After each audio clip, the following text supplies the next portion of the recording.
Okay, now for activity number 2, solve for the total number of cells given the following situation. So let's start answering activity number 1.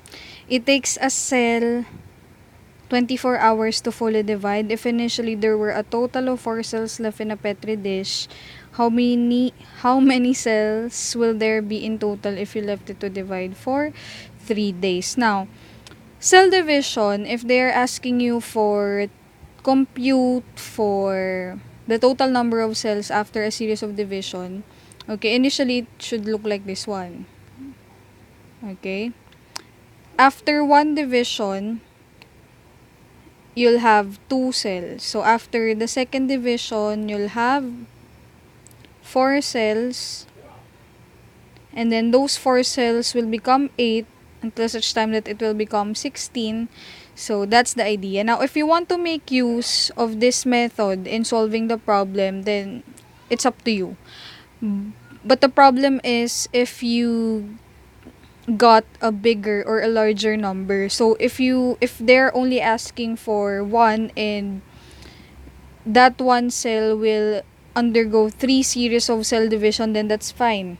Okay, however, if they ask you to solve for thousands, then that's gonna be a very big problem since that method is not applicable anymore. So, to solve using a mathematical method, okay, we have to use this equation. A to n. If you noticed a while ago, the cells actually follow exponential growth. So, we can make use of this equation. Okay? Now, what is n? A pala, sorry. A is equal to the initial number of cells. Okay, while n pertains to the number of division.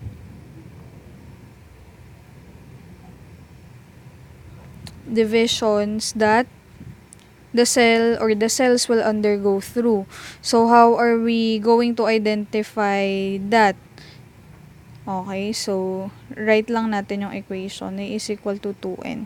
Now, for this item, it says here that there are 4 cells left in a petri dish. So, the initial number of cells that we have are 4. Now, how are we going to identify n?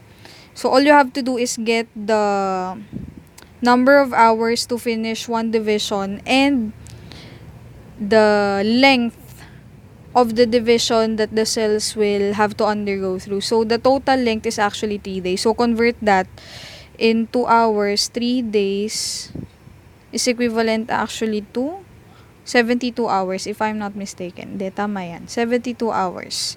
Okay, and then, it says here that a given cell takes 24 hours to fully divide. So, you just have to divide 72 by 24 and then you'll get 3.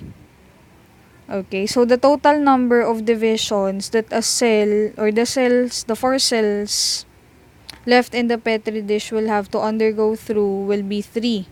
Okay, so that means 3 times. Oh, let's erase this one.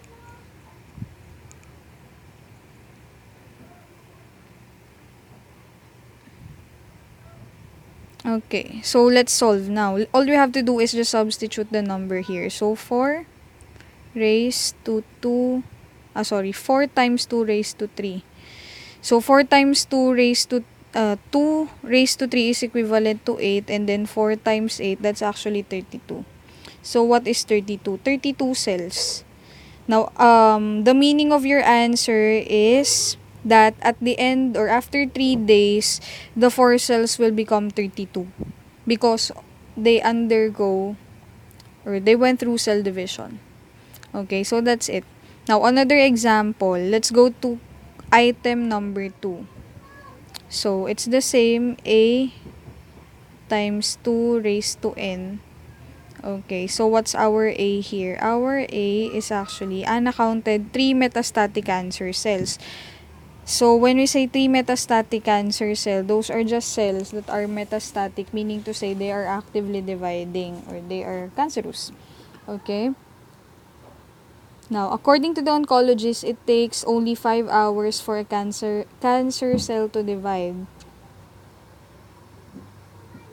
How many cells will be counted by Anna after 30 hours? So, 30 divided by 5, that's actually 6. Okay? So, our A is 3 and then our N is equivalent to 6. So, substitute again using the equation.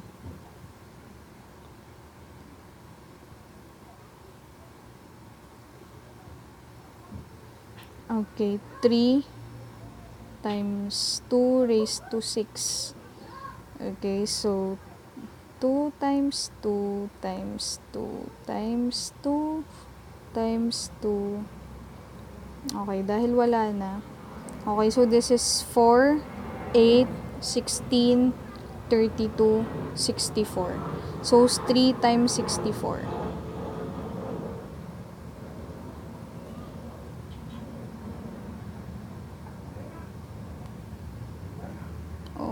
Okay.